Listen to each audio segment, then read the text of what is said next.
Hi Pete, I just wanted to catch up with you. You've had some gallops at Hollywood Bets Kenilworth this morning. Battle Force was one of the smart movers. Just talk to us about how he's doing and where he is at the moment. Yeah, Troy, thanks for chatting to me. Yeah, Battle Force arrived with our first load about 3 weeks ago. Settled in very well to his new environment. I do firmly believe he's thriving since he's been here. That was his first strongest effort on the grass this morning.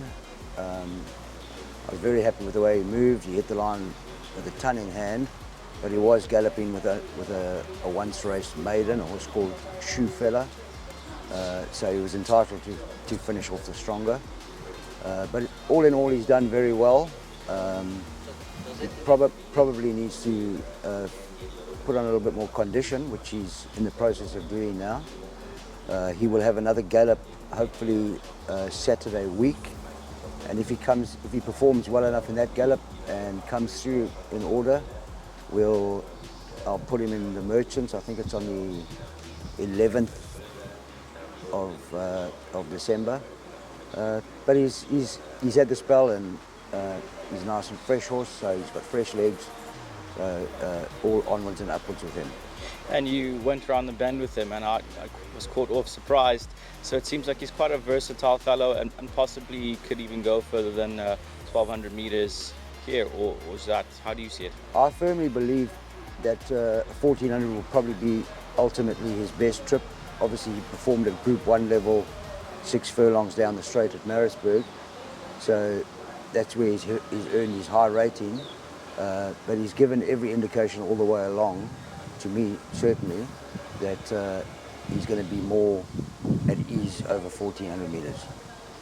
And as far as your string goes, Pete, you've obviously brought along a few nice horses that are progressive, 3-year-olds that could potentially head into the Guineas or other races along the line. What can you point us to in terms of what you have?